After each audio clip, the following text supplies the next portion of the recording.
Hello, नमस्कार और सलाम प्यारे प्यारे कॉकरोचों।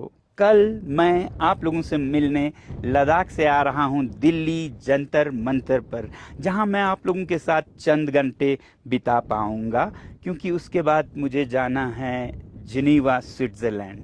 चलिए बता देता हूं।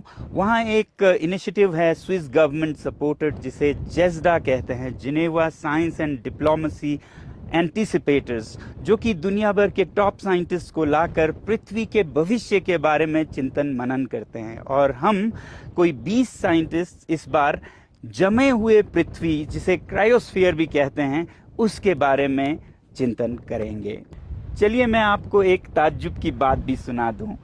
कुछ ही दिन पहले मैं नई दिल्ली में स्विस एम्बेसी गया, इसी सिलसिले में वीज़ा लेने के लिए। और वीज़ा मांगना था तो मैंने 5 साल का मांग लिया।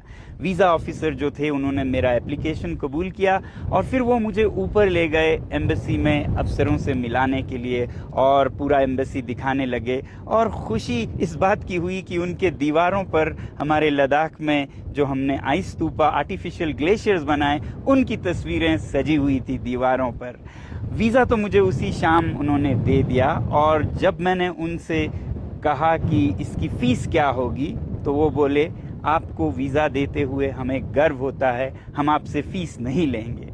मैं हैरान और चला आया, मगर दिल ही दिल में खुश भी हुआ और दुखी भी।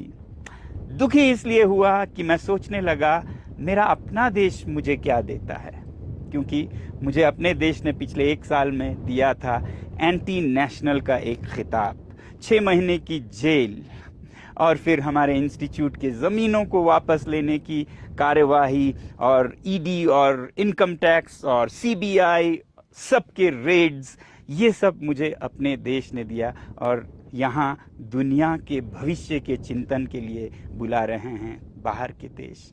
थोड़ा दुखी हुआ और मैं चाहता हूँ कि आप लोगों से पूछें कि क्या हमारे देश में कुछ बदलने की ज़रूरत नहीं है, और अगर बदलना है तो उसे कौन बदलेगा। कल मैं आप लोगों से पूछूंगा, देश की रक्षा कौन करेगा, कौन करेगा। और मुझे उम्मीद है आप लोग कहेंगे, हम करेंगे, हम करेंगे। जय हिंद।